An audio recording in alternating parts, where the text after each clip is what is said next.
Hey, this is Tracie Ybarra. I'm in Executive Solutions at Dell Technologies.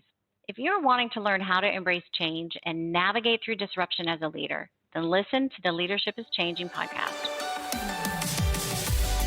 Welcome to Leadership is Changing.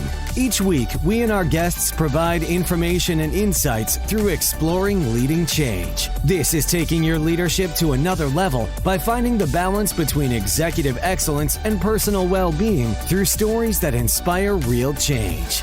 It's time to adapt in our fast-moving world when leadership is changing with your host, Dennis Giannoutsas. Hey, welcome to the show, Leadership is Changing. What we as leaders know to be true is that change is constant. Leaders everywhere confront similar obstacles because people are people. But everywhere you go, leaders are overwhelmed, disrupted, and under pressure. They run from email to email, meeting to meeting. Many leaders are not changing quick enough, which means they run the risk of becoming irrelevant and being left behind. The purpose of the show is taking our listeners' leadership to another level by finding their balance between executive excellence and personal well-being through stories that inspire real change. I believe we don't have enough effective leaders in the world today. If we can get the leaders to step up and lead change, they can inspire real change. It is now time to adapt in our fast-moving world. So team, thanks for listening in today. Today I have a guest. Her name is Tracie Ybarra, and Tracie is a respected leader driving global strategy and innovation in the areas of talent management, performance enablement, and learning development. She is the global leader for executive solutions at Dell Technologies. Prior, she was the talent strategist for the services and IT division for Dell Technologies to support leadership development, diversity and inclusion, recent graduates, and career support. Tracie, welcome to the show today. Yeah, I'm super excited to be here. Thank you for having me. Awesome. And you're based where? So I'm in a little German town in Texas. It's not really that German, but it's Germantown in Texas, New Braunfels, so a little bit south of Austin. Yeah. Oh, Yeah. awesome. Yeah.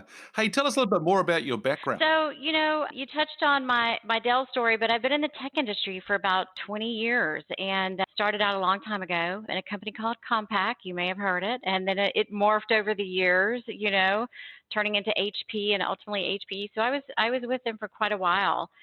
Earlier in my career, kind of growing up in that space, I spent a lot of time in learning and development and loved it. Everything from doing content creation to client engagement and ultimately leading the Center of Expertise for L&D, but just was really blessed to work across multiple, almost all of the businesses and functions within HPE supporting L&D. And then as I was kind of coming, toward the latter part of my career there, I said, this focus on talent as a whole is so important. So I moved in to head up performance for the company in my last role. And then prior to that, lots of time in the financial industry and banking and venture capital and accounting firms. And then last, but certainly not least, happily married for 27 years. I have two wonderful kids. One is special needs, so I know all about balancing work and life that you were talking about, and just enjoying life here in Texas. So thanks for asking. Awesome. And so, of course, lockdown with the pandemic happening, how's life changed for you, and especially with you and the leaders that you get to support where you are today? Honestly, I'm pretty lucky. Dell has had a philosophy where so many of us work from home, and so that didn't change. I just kept working from home. I'm not traveling as much, which is cool, but we're so technology oriented that we've been using that technology to connect. But not getting out of the house, that's a different story. But we're Yeah. all good and healthy, and you just got to work through these things. But everything's good. Yeah. Yeah. Awesome. Hey, Tracie, if I was to ask you a question, which is, who is your favorite Mm. leader? And that person could be alive or it could be from history. So who is your favorite leader and why? Wow. I kind of struggle with those favorite questions because there's a little bit of something that I really appreciate or admire in so many people. And so just to kind of go, it's this person, is challenging to me, but I'll try to be good to you, Dennis, and give you something here. I think as I'm looking at that circle of people that I admire, and it is a circle, and I'm pulling from that circle accordingly, I think I look at a leader, and to admire them, I have to trust them. That's probably the first and foremost important thing to me. There's nothing to me more rewarding than trusting relationships. And then as I've become more experienced, I'm really turned off by ego. I'll be honest with you. I love a confident leader, but I want high confidence and low ego because I think this creates a better partnering environment for me as an employee under another leader. And I need to be happy in my work, so that's incredibly important. I also tend to admire leaders who are not afraid, open to try new things and grow and willing to change their mind. And then I think, probably last, and I'm sure there are other things, but a passion for people, not, surely at work, but honestly in the world. I want to see the leader who is more than just a title or a job. And I've become much more interested in looking at companies and their leaders to get a sense of how do they give back to others. So that kind of gives you a feeling, but if I had to kind of give you names, because you asked, I would say Michael Dell, and I'm not kidding because I work there. It was a conscious decision to come to Dell based on all this. I'm at a point in my career where, I can be a little bit picky. And I think more and more people are being picky. I don't think you have to be where you are in your career. I think more and more people feel like they have the right to be picky. And I wanted a culture of an organization and people that I felt had value systems and that mattered to me. And this company did it for me. They walk the talk in their culture code and their leadership principles and their people philosophy. And so the environment here is awesome. So I really do appreciate what Michael has done for the company. But others just outside, Richard Branson, I think he's cool, entrepreneurial, very philanthropic. He's a little bit quirky, but I like that. Oprah, because she digs in on tough subjects, but she seems well balanced. Brene Brown, because she's positive and real. Jeff Bezos, because I think he's interesting. He's just interesting. And I happen to get a lot of Amazon products here. And then Maya Angelou, to me, she's wise. She's very wise, and I admire her and grounded. So, that's a little bit, none of them are perfect. None of us are. I'm sure there's good and bad in all those leaders, but there's a piece of them that I find positive, something that I can pull on as I think about how I want to think or show up in the world. So, yeah. Yeah, I like that. So you can take bits from everybody, but to help form you as a leader to see how you show up in the world of leadership, which is pretty cool. So when you talked about high confidence and low ego, there's a lot of leaders out there today who struggle with the confidence side of things. And what do you think is, when you see a leader that has high confidence, what do you think is one or two or three things that they may have in place that helps them to have that high confidence? I think they've had leaders that they've worked for that help them grow and get that confidence. I think some people are naturally confident, don't get me wrong, maybe sometimes overly confident. But I know that I personally have gained confidence when I've had leaders that believed in me. And they let me go and do things. And even when I faltered or failed, they still had my back. And that gave me confidence to keep at it. And so I found myself in a lot of environments that weren't punitive. Now, I have had punitive environments, and that is where my confidence dropped. Yeah, great. So when you have a leader behind you, in the sense of they are there to support you, whatever happens, right? With the good times and sort of the hard times, they're there to support you, and they helps ingrain sort of confidence and helps you, and then allows you to go to the next level as well, which is really, really, really important. And not sure I don't know. Do you see much of that happening nowadays? Is there a gap? In other words, we need more leaders to do that. In my world, I'm seeing more of it. Now, I will tell you, in my earlier years, and I don't think this is a reflection on my career. I think it was more of a style of how people were expected to behave at work or how leadership styles have evolved over time. I think it was different. I experienced much more of the boss mentality than a leader mentality. But what I see at all levels, are people more focused on supporting and enabling and inspiring. And Yeah. Yeah. And so I'm really digging that, honestly. I'm proud to see that in our company, but I see it with other leaders outside of the company too. And that makes me happy. Yeah. Yeah, excellent. Yeah, that's great to see. So if I use the word, the name of the show, leadership is Yeah. changing. If I use that terminology, what does that mean for you? Don't get comfortable. Mm, Don't get comfortable. The world is changing all the time, and you've nailed it, Dennis. The consumerization of tech, as I'm in that industry, right?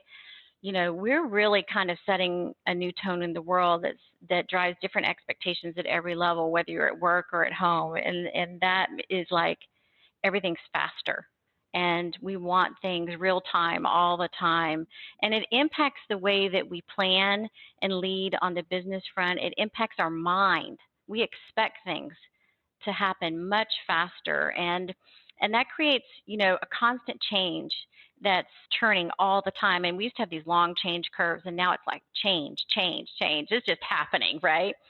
And I think, when you've heard the phrase before, what got you here won't get you there.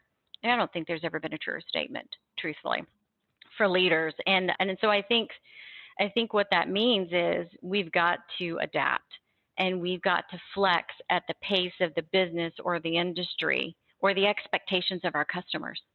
You know, that's the reality. It is the new norm. And you mentioned this, it is about staying relevant. You've got to add value that is being redefined constantly. So when I say don't get comfortable, I learned a long time ago that I can't fall in love with anything that I'm doing today or I'm producing today, because it will change and it needs to change. So that tells me I've got to constantly grow, and I've got to constantly develop and open my mind. One, because I personally like that. I get itchy if I get still for too long. But more than that, it's because it brings a value proposition for me to my stakeholders. And, I've got to bring outcomes that matter faster. yeah. Hmm. Yeah, cool. And I think what you're saying about, I can't love something for too long. Well, I think we can love what we're Hmm. doing, but I mean, we can't sort of sit there and for too long, because things are moving so Yeah. fast, as you say, and it's constant. And don't get Don't comfortable. get Yeah, comfortable. just don't get comfortable. Yeah. Hey, so how has your business or industry changed, and what demand has that put on you and your leadership Hmm. team? So, there, I know this sounds like, no kidding, Tracy, but I think even more so, there's a future focus. That's our winning approach. And technology, I guess you would expect that. Technology is known for being very future oriented, but I think even more so today. So I think back in the tech industry for years, I remember executing to the month or the quarter, truthfully, and that was the big focus. And yes, I know we've all built plans in our professional year, career, where we're like, okay, here's the plan for the year. We still do that.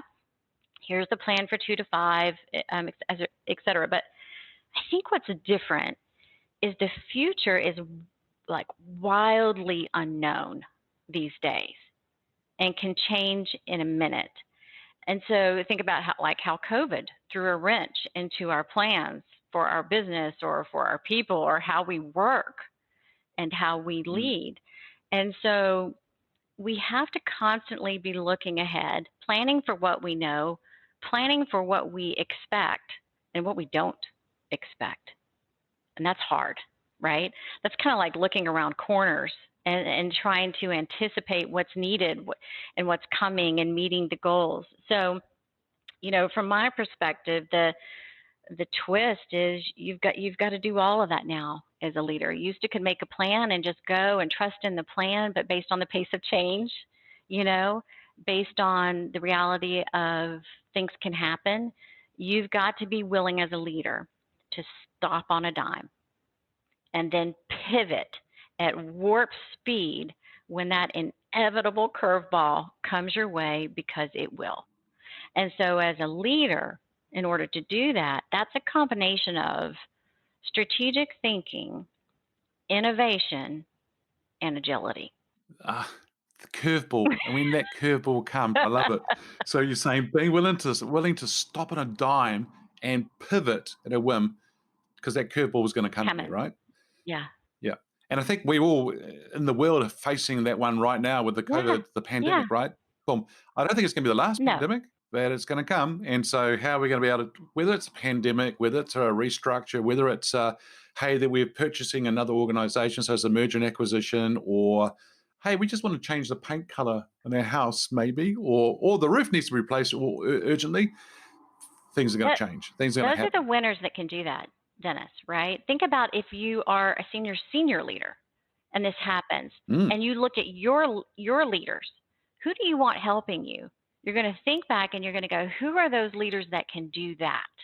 Now, I'm going to cherry pick that handful of leaders, and hopefully it's more, right? That I know that can stop, pivot, and pulling them into this special project to help me win. You want to be known as that leader that can do that. You got to yeah. demonstrate that. Yeah. Absolutely. And I think that there's an exec I've been coaching recently, and he turned around and said to me, oh, all this stuff's happening. Okay, I'm just going to wait and let the wind, let it blow over. And once it's blown over, I'll start again. I'm like, What? what? He goes, yeah. I went, no. I went, no, you're not. And he goes, huh? I went, no, we need your leadership more than ever. And now's the time that you need to show that leadership. Right. And so you need to get That's on with it. right. And then he goes, oh, good message. To his credit, he's gone I and done love it. that.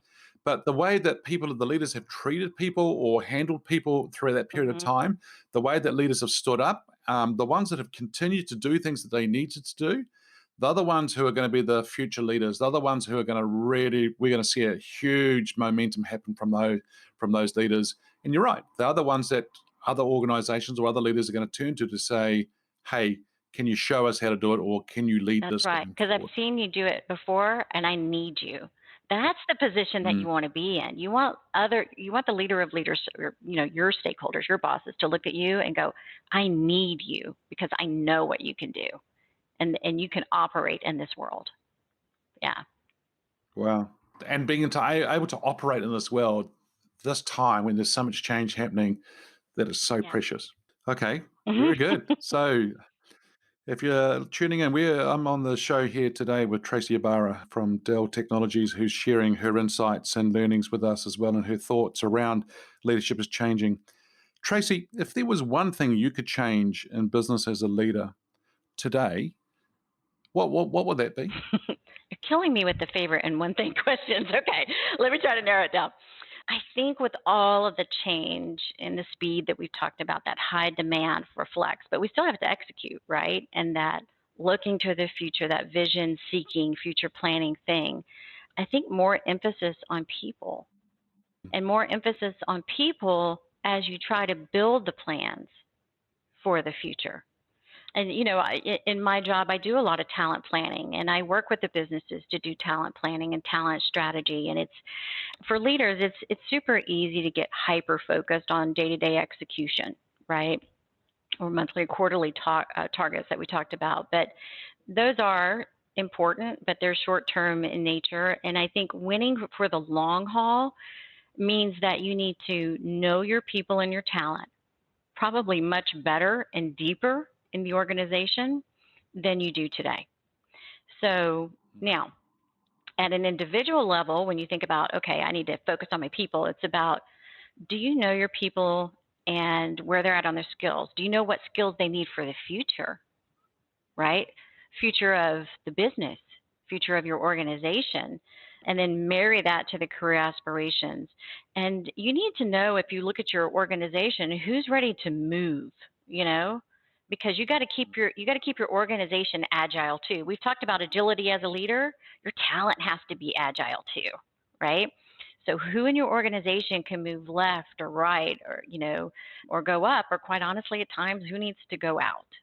Okay. And then you have to focus on your people at an organizational level. And this is where you take that knowledge and you tie that into that strategy of business. How does your business strategy and your people strategy interlock? You have to be able to say, as a leader, okay, yes, I know we're moving fast, and I know we're looking ahead, but this is how I think we should organize and align and develop and retain and reward our people to get us where we need to be in the future. instead of just talking about, not saying that everybody does this, right, but just talking about bottom line results from a product solution or revenue perspective. You've got to integrate those two things, right? And then I think what that nets out to me is, as leaders, if your business can ask for your leaders to have a talent mindset. We've heard lots of terminology, Dennis, you and I probably out in the world, right? Growth mindset, and my terminology, and it's not mine alone, but it's a talent mindset. I think the best leaders in the world have that experience. They're cutting edge, they're executing, they're making things happen, and they amaze, okay? But those ones that pull that talent mindset in there, that's where like that coveted leader brand shows itself, okay? You move beyond good to great in my mind, and you become outstanding because you can tell an integrated story for your integrated strategy. And I think people, and we know this, but it slips sometimes, people will help us get there faster and better. Yeah. Yeah, yeah. Oh, awesome. Going from good to great to outstanding. I love that. That's really cool. And when you say the talent mindset, what is the talent mindset? What do we mean by that? I can only tell you from my perspective what I've seen. And it does go to a little bit of what I said. I think sometimes leaders at different levels don't spend enough time focused on their people at the end of the day. Am I helping them grow? Am I building the Yeah. future pipeline of this company? Am I building future leaders? Or a terminology that you and I probably know of the past is, are we building our That's bench? right. That's right. And so I think we can look at things that we are asked to do as leaders as HR activities. Oh, it's time to have an interview conversation, or it's time to do, calibration or succession. And yes, those are talent activities driven in partnership or by HR. What I want to see is leaders to move beyond the activity to internalizing and appreciating how that sets the individuals on their team up for success, how it sets them, the leader, up for success in the business, and really double down on that. Yeah, I agree. And I've heard over the years that, this is an HR thing. No, it's not. It's a leadership thing, and Mm-hmm. leaders need to own it. They're the ones that need to run with They it, do. for sure. They do. And then, if they are people who have that talent mindset, who are bringing people on board, taking them on the journey. Now, they need to make sure that they are the right That's right. people, right? If we don't look after that talent, what will they do? Oh, they're gonna leave. Yeah. And they're the ones we don't want to leave, Right. right? They're the ones we Right. want to stay. Right. And if you Mm. don't know your talent and you're not paying attention to your talent and you're not growing your talent, I don't I don't think your business is going to win, but I think your employees will definitely leave. Yeah. And Yeah. and Yeah. and that Okay. unfortunate attrition is, not something that you want. Yeah. So based on what we just saying just now, I mean, how has employees' expectations of leaders changed? Mhm. This is a little bit generational, I guess, what I'm getting ready to Uh-huh. say, but I think maybe generational and maybe not. But employees are getting crystal clear on what they want, and they're not afraid to ask for it. you know, in a leader, in a company, but definitely in a leader. And today, if you look at labor statistics, the tenure at companies is getting less and less. And certainly it varies by generational profile, or even as you look at individual contributors versus leaders. And so your workforce is very fluid. So what you want to Mm. do is not keep someone forever, obviously, right? But you want to keep them for a while. So that means you as a leader have to be really great, truthfully. So employees are going to investigate. I know I did. I'm going to dig in and go, it's not so much about the job, and then the job is important, but what's the culture, the values, the world impact measures of this company? How diverse is the company? What are your commitments in the space of diversity? How will I grow at your company? None of this is about the job requirements. None of what I said is about pay. Okay. And then they want, in addition to that kind of big picture about the company, they want a leader who they think they can respect and one that's going to enable and support them. And they also want to be able to show up as their true self every day, right? So now with the social media, people can openly go out and share about a company and their views or experiences of the employees that are there or the employees that have left about the company, the CEO, or heck, even their leaders, right? Like Glassdoor and others. So you can't hide anymore, right? It's out there. It's out there, and it's kind of eye-opening sometimes when you go out and check yourself a little bit on social media and see what's out there. But Jeff Bezos at Amazon says your brand is what people say about you when you're not in the room, and that's the truth. So you got to know what your brand is. But and if you don't know what your brand is, you can ask people who know you and are going to give you the truth, to give you the good, the bad, the ugly, so you are self-aware. But people will come and go. That's for sure. I've had people that have worked for me and come and gone, and at the end of the day, my goal is that if people leave, I want them to be happy leavers. Happy leavers. Awesome. Yeah, yeah. So I think the focus on your people is going to help you differentiate your brand, help you meet the expectations of what employees are looking for today, showing up in the right way, having, impact, not just as who you are in the company, but how your company is impacting the world. Yeah. Yeah. Yeah. Great. Wow. That's awesome. So, what I see with the employers as well, if they're not happy, they do Mhm. vote with their feet, they do leave, and then but they are looking for those strong leaders. They're looking for those leaders that can help them develop and take them to other levels as well. And if that leader is not strong enough, Mhm. then they will vote with their feet, and then they will go and tell the world, and they'll even name that leader that leader's not very strong or very good as well. So, yeah, it's interesting to see how they are, but they are expecting a lot more for They sure. are. Absolutely. Yeah, and Yeah. and I think you touched on it too, Dennis. What came to mind as you were speaking was, am I working for a leader that inspires and motivates me? Hmm. And so you're looking for that energy that a good supportive leader can give you, right, in that space. Yeah. And I think many years ago, and I see less of it, thank goodness, but we had command and control leaders. You've heard that phrase before. And I think I can't find a person that wants to work with that kind of leader. I haven't heard anyone that wants to work with that kind of leader anymore. Yeah. Yeah, interesting how it's Mhm. changed a lot Mhm. over the time. And then the other thing too is that as people are not getting what they want, as I said before, they would vote with their feet. Mhm. But the other thing I've noticed is that if they stay, then they're not happy, and if they're not happy, then it just causes other issues within the organization as well. And you don't want that. You want to have a team. And I'm not talking about being around to do the big tree hugging Yeah. side of things and being happy. It's just that you want people to be able to perform in an environment that they feel like they're safe and they're going to get out there and do what they can do and what they're good Yeah. at. And that's why we brought them on board, Mhm. right? To do that. And so that's really, really important for Yeah. people. What makes a leader successful today in this fast-paced, ever-changing world? We've talked a lot about it. This has been such a good conversation, Dennis, but I think it goes back to some of the things that we've said.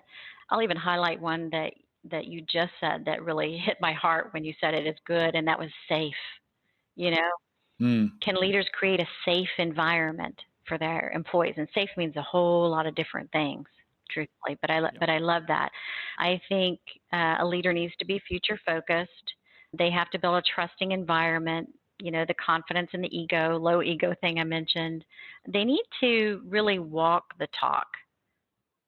ah, Walk the talk. I think people are expecting, and leaders need to be able to say, I can say something, but then I need to demonstrate it through my words and through my actions. So whether that's on how I help someone grow, how I'm demonstrating my commitment to diversity in my values, my plans, actions, and behaviors, it really is walking the talk. Words alone won't get you there. Words alone, yeah, yeah. So, and then of course, it's just the reality. We got to move fast, you know, yeah, and yeah, stay flexible, and love and care of your brand. Be consciously thinking about how you show up every day. because you're leaving a lasting impression all the time. Yeah, yeah, I think you're right. I think there's people are watching us all the time as leaders, and so you're right. I mean, it's how you show up and the lasting impressions. Even if you go down the supermarket, people are They watching you, are. right? As a leader. So, but tell me a little bit more about the brand side of things, because I know that you work sometimes with leaders about Mm. brand and personal branding and that. So, what do you mean by brand? Because are we talking about the Dell brand, the HP brand, the Air New Zealand brand, the United Airlines? Well, which brand are we For talking about? me, when I say brand, I'm talking about your brand. So if someone were to ask me about Dennis, I would have adjectives to use Hmm. to describe you. And oh, by the way, I wouldn't say Dennis is a fill in the blank title role. I wouldn't talk about your college background. I'm going to use adjectives to describe you. Right. And and hopefully they're all positive adjectives. It would be if I was talking about you, Dennis. Oh, Yeah, thanks, no, I'm Tracie. not kidding. It's all true. But I think that is what I mean by brand. And, when I work with executives and people on brand, here's the thing that I tell them: write down a handful, 10 or 15 words on brand that you think is your brand today. Just write down these adjectives. And so, and I said, and then I want you to go talk to 3 to 5 people that are going to give you the truth. And that's what I call the good, the bad, the ugly. Don't go for the halo effect and go talk to people that are just going to just go, oh, you're awesome. Go talk to people that are going to tell you the truth. And it can be tough, right? But I go, ask them to give you adjectives that describe your brand. And then I want you to compare that list to your list and see where it aligns and see where it doesn't. And because here's the deal, your brand is perception. It's all driven by the perception of others.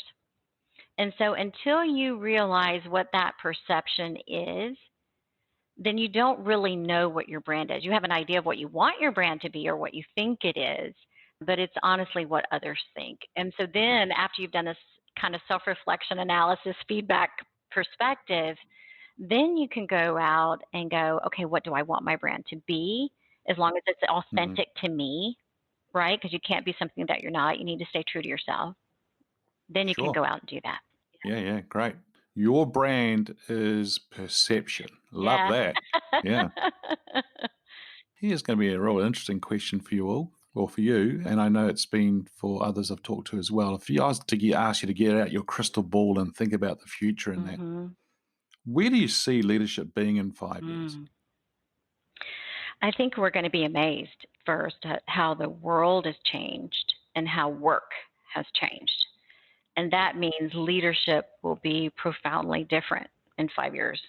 I think it's going to have to be for the better. I think that, and there's a lot of things going on in the world right now that are helping to put an eye on this, but I think that we'll see more wonderfully diverse, bold, and innovative leadership. I think we want it. I know we need it. And I think we have great pipelines of talent out in the world, and we need to commit and just do that. So I think in 5 years, we'll see that. Or, will it be enough? I don't know, but it'll be better. Leaders, I think we'll see leaders that are better or have a knack at creating and navigating change in this pace that we've talked about, and a passion to be able to say, I'm a leader that can do that, but I'm still committed to my people and my community, but I'm also still committed to my life as a human being. You've got to be able to be all those things, and that's a lot to ask, truthfully. But when I finish with you today, I'm going to very happily go spend time with my family and disconnect and enjoy that and turn off the system and have that. So I think leaders today, because you look at the pipeline of people coming up, they're going to demand that and they're going to do it. So I think that's going to come, and I think that leaders will be focused on leaving a legacy that they can be proud of, meaning they're helping lay those stepping stones for future leaders. Very focused on that. And so I think that's it. You know what? This is a roller coaster, Dennis. Leadership is a roller coaster, Yeah. and it's a thrilling ride in my mind. It keeps me challenged. I like an environment that is ever changing, causes me to change and evolve, and certainly it's never boring. So I have high hopes for the leadership in 5 years. I think we're going to see great things. Nice, great. Leadership is a roller coaster. If you can create and navigate change, it'll be great. And then if you can be diverse, bold, and innovative as a leader, that's what people were wanting going forward. In fact, that's what they deserve from leaders as well going forward. And so if you can do that and leave a legacy, those stepping stones to help the future leaders, that'll be wonderful. Tracie, thank you for joining us on the show today. If our listeners are wanting to get hold of you, how would they do that? They can find me on LinkedIn, and I'm happy to connect and have more conversations and consult. Excellent. Great. Thank you. What we as leaders know to be true is that change is constant. Change is incredibly scary, especially with the unknown and unfamiliar territory. It's time to adapt in our fast-moving world when leadership is changing. So look out for the episodes as they are published. Have a listen, put a review, put a rating, and also share it with your friends. If there is feedback that you'd like to give me on the show, feel free to send me an email, dennis@leadingchangepartners.com. And if there is a question you'd like me to ask leaders, or in my other episode, which is Ask Dennis, feel free to ask me a question and more than happy to look at that. Hey, thanks for tuning in today, and we'll talk again soon. Thank you for listening to this episode of Leadership is Changing with your host, Dennis Giannoutsas. Each week, we and our guests provide information and insights through exploring leading change, inspiring executives and leaders to adapt and lead a bigger game in a fast-moving world.